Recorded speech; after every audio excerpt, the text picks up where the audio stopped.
वंदे लोकतिलकं सात्वतवार्ता विभूषणं अमरकृत्युत्सारणं प्रबुद्धं लोकजीवनं प्रणय प्रमत्त जागदीपनं वंदे जीवन जीवनं सत्पुरुषम। समस्त को मोर रानंदित जयगुरु। आमे एबे शुणिबाकु जाउछु किशोरी मोहनंकर दीक्षा लाभ किपरि भावरे होइथिला। परम प्रेममय श्री श्री ठाकुरंकर पंचसखांक मध्यरु किशोरी मोहन अन्यतम। किभଳି भावरे तांको जीवन रे सद्गुरु प्राप्ति होइथिला सेही विषय रे आमे एबे जानिबा। हिमायतपुरर पूर्व दिगरे पार्श्वस्थ ग्राम माझीपाड़ा, मझिरे छोट मोट गोटे बिल। श्री श्री ठाकुरंको घर ठारू सामान्य दूर। एही बिलर पूर्व पार्श्वर ही स्वर्गत केशवदास बैरागींकर घर। जात वैष्णव, पुरुषानुक्रम वैद्य व्यवसायी। केशवदासंकर पुत्र किशोरी मोहन बयसरे श्री श्री ठाकुरंक ठारू 7 वर्ष बड़। इंग्राजी स्कूल रे किछि वर्ष पढ़ी से पाबना सदर हॉस्पिटल रे कंपाउंडर हिसाब रे चाकरी रे प्रवेश करती। किछि दिन परे चाकरी भल न लागिबारु निजे ही घरे बसी चिकित्सा व्यवस्था आरंभ करती। प्रथमे एलोपैथी चिकित्सा ही करुथांती, शेषरे होमिओपैथी आरंभ करती। से सर्वश्रेणीर लोकंक सहित मिशुथांती। तांकर बंधुबांधवंक मध्यरे साधु सज्जन मध्य थिले, पुणी असत् चरित्र मद्यप दुर्दर्श गुंडा प्रकृतिर लोक मध्य थिले। किशोरी मोहन केतेबेले बा वैष्णवीय शुद्धा भक्ति रे उद्दाम होई उठुथांती, पुणी केतेबेले पंचरसिक कर्ता भजा प्रभृति मतरे अन्य प्रकार साधन पद्धति रे मध्य दुर्दम होई पड़ुथांती। ग्रामरे तांकर खूब सुनाम नथिला। तांको सहित प्रथमे जेतेबेले श्री श्री ठाकुर अंतरंग भावरे मिशिबाको आरंभ करती, ग्रामवासी माने श्री श्री मांको पाखरे ठाकुरंको नामरे नालिश करती। मांको पाखरे ठाकुर कहिले, तो पुअर ओजन जदि बेसी हुए किशोरी ही ता आड़को झुंकी पड़िबो। माँ आउ बाधा दियंती नाही। कीर्तन चले किशोरींको घरे। श्री श्री ठाकुर अनंत महाराजंकु नेई प्रत्यह संध्यारे जोग दियंती। श्री श्री ठाकुरंकर उपस्थिति रे कीर्तन प्राणवंत होई उठे। क्रमशः किशोरी मोहन दीक्षा लाभ पाई व्याकुल होई पड़ती। किशोरींकर भग्निपति बा भिणई सोनामुखीर ठाकुर हरनाथंकर भक्त। तांको पाखरु हरनाथंको कथा शुणी किशोरी मोहन आकृष्ट होई पड़ती। दीक्षा पाई तांकरी पाखकु ही पठेई दियंती ठाकुर किशोरींकु। किंतु दीक्षा हुए नहीं किशोरींकर। हरनाथ तांकु फेरेई दियंती, कहंती, तुम घर पाखरे ही अछंती परम पुरुष, खोजी नियो। खोजी बुलंती किशोरी मोहन, संधान पांती नहीं। कीर्तनानंद चाली रही थाए। ठाकुर किशोरींकु नगर कीर्तन करिबाकु कहंती। किशोरी तांको दल नहीं कीर्तन करू करू हिमायतपुर, काशीपुर, नाजिरपुर घूरी आसंती। काशीपुरर दक्षिण रे, हिमायतपुरर दक्षिण पश्चिम रे नाजिरपुर ग्राम। दुर्गानाथ सान्याल समृद्ध गृहस्थ, कीर्तन रसिक। तांकर मध्य अछि कीर्तनर दल। ठाकुर जाई तांको गोपन रे कहिले, दादा किशोरी बैरागी आसी आपण मानक ग्राम रे कीर्तन करी गला, आउ आपण माने चुप करी बसी रहिबे, जानतु विपरीत रे गाई आसंतु।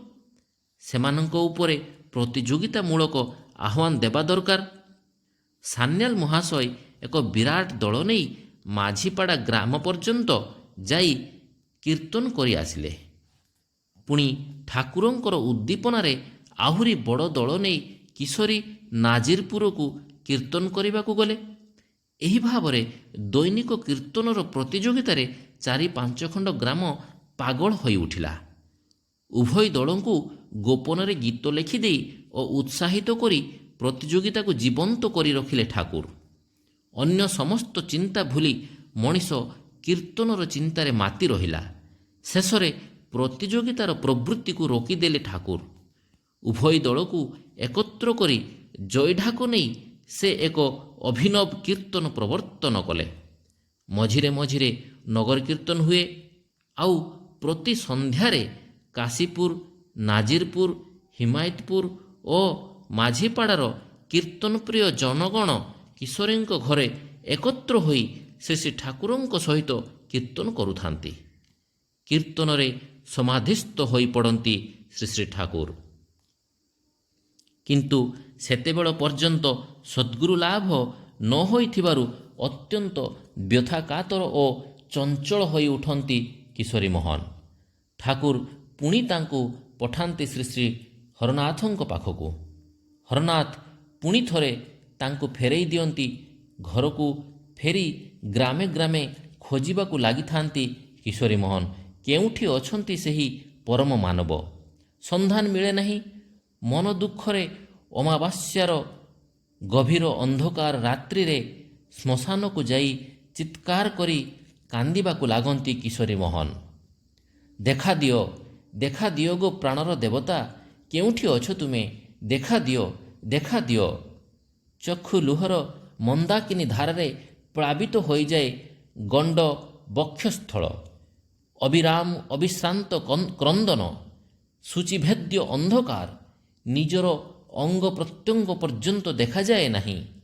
ପଦତଳେ କଳନାଦିନୀ ଭୟଙ୍କରୀ ପଦ୍ମାର ଭୟାବହ ଗର୍ଜନ, ଚତୁଃପାର୍ଶ୍ୱରେ ମୃତଦେହ ନେଇ କଳହରତ ଶୃଗାଳ କୁକୁରର ଭୀତପ୍ରଦ ଚିତ୍କାର, ବୃକ୍ଷ କୋରଡ଼ରେ ଶାଗୁଣା ଶିଶୁର କ୍ରନ୍ଦନ।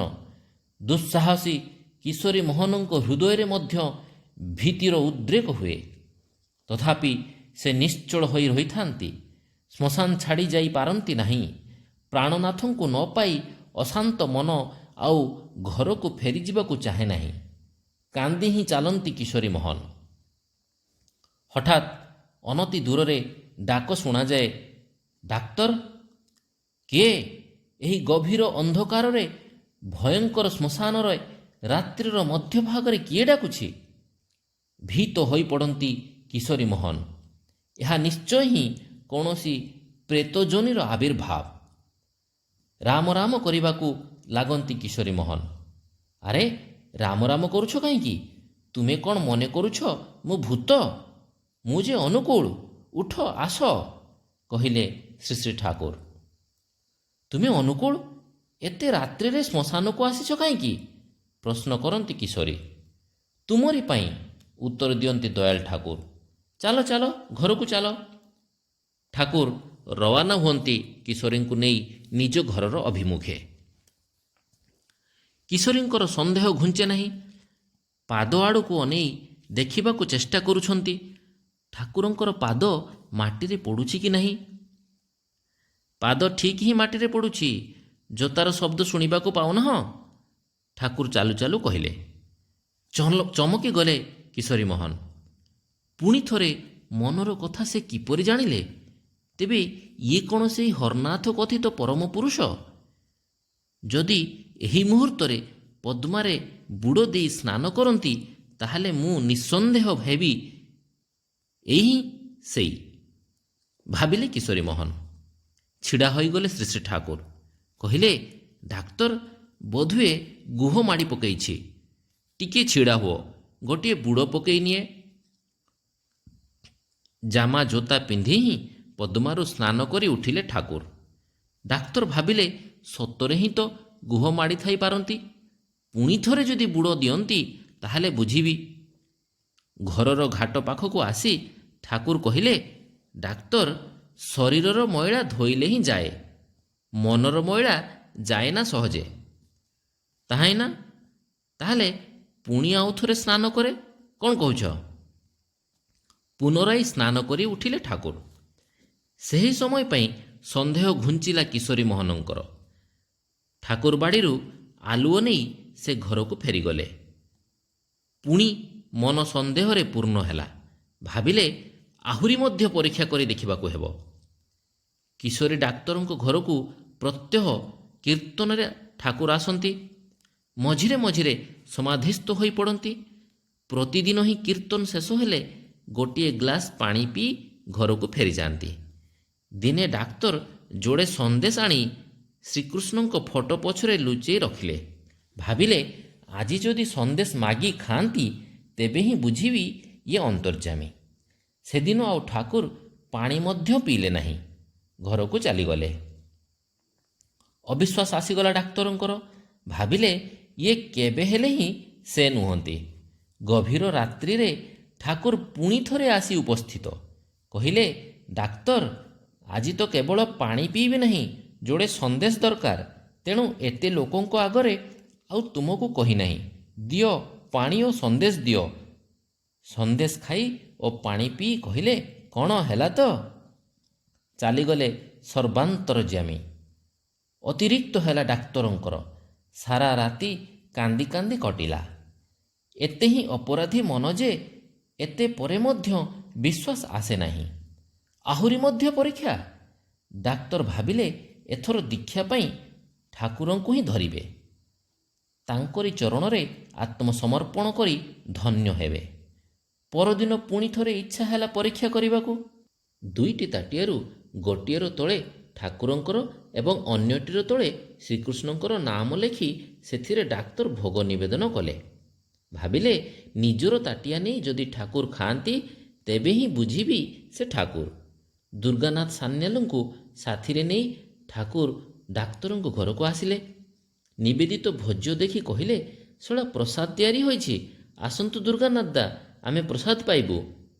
ଦୁଇଟି ଯାକ ହିଁ ତାଟିଆ ଠାକୁର ଟାଣି ନେଲେ। କହିଲେ, ଦୁଇଟି କ'ଣ ଅଛି ରେ ଶଳା, ସବୁ ହିଁ ଯେ ଏକ। ଏହା ମଧ୍ୟ ମୋର, ତାହା ମଧ୍ୟ ମୋର। ନିଅନ୍ତୁ ଦୁର୍ଗାନାଥ ଦା, ଏଇଥିରୁ ପ୍ରସାଦ ମୁଁ ଖାଏ, ସେଇଥିରୁ ଆପଣ। ଠାକୁରଙ୍କ ନାମ ଲେଖା ହୋଇଥିବା ତାଟିଆ ଠାକୁର ନେଲେ। କୃଷ୍ଣଙ୍କର ନାମ ଲେଖା ହୋଇଥିବା ତାଟିଆ ଦୁର୍ଗାନାଥ ସାନ୍ୟାଲଙ୍କୁ ଦେଲେ। ପ୍ରସାଦ ଗ୍ରହଣ କରି ସାନ୍ୟାଲଙ୍କୁ ନେଇ ଠାକୁର ନିଜ ଘରକୁ ଚାଲିଗଲେ।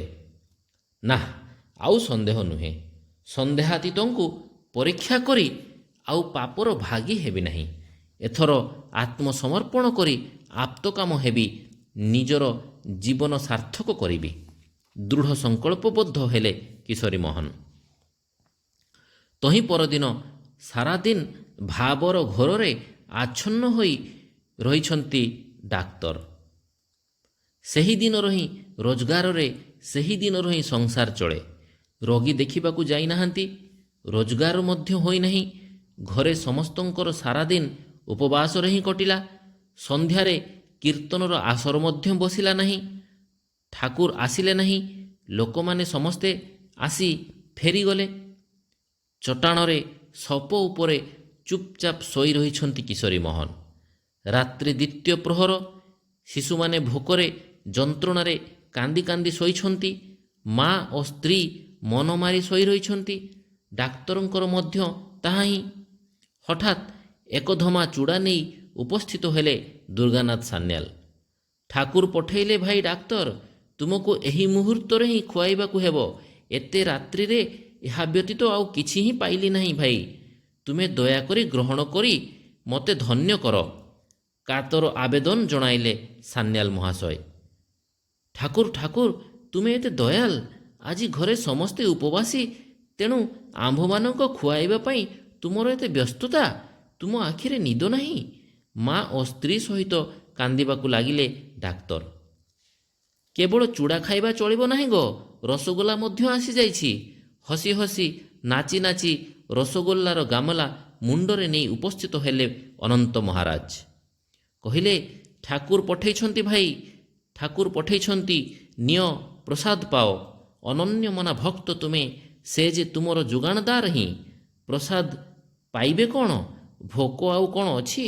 ଭାବନ୍ମତ୍ତ କିଶୋରୀ ମୋହନ ହେଇ ହସନ୍ତି, ହେଇ କାନ୍ଦନ୍ତି, ହେଇ ନାଚନ୍ତି, ହେଇ ପୁଣି ହୁଙ୍କାର ଛାଡ଼ି ଲମ୍ଫ ପ୍ରଦାନ କରନ୍ତି। ହାତ ଧରି ମହାରାଜ ମଧ୍ୟ ନାଚିବାକୁ ଲାଗନ୍ତି।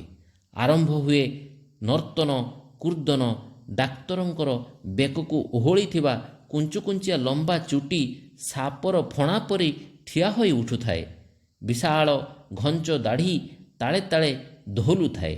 ସାନ୍ୟାଲ ସେମାନଙ୍କୁ ଶାନ୍ତ କରାନ୍ତି। ଯତ୍ନ କରି ଘରର ସମସ୍ତଙ୍କୁ ଖୁଆଇବାର ବ୍ୟବସ୍ଥା କରନ୍ତି। ଦୟାଳ ଠାକୁର କିଶୋରୀ ମୋହନଙ୍କୁ ଆତ୍ମସାତ କରନ୍ତି। ଜନନୀ ମନମୋହିନୀ ଦେବୀଙ୍କ ପାଖରୁ ଦୀକ୍ଷା ନେଇ କିଶୋରୀ ମୋହନ ଶ୍ରୀ ଶ୍ରୀ ଠାକୁରଙ୍କ ଚରଣ ପଦ୍ମରେ ସଂଯୁକ୍ତ ହୁଅନ୍ତି।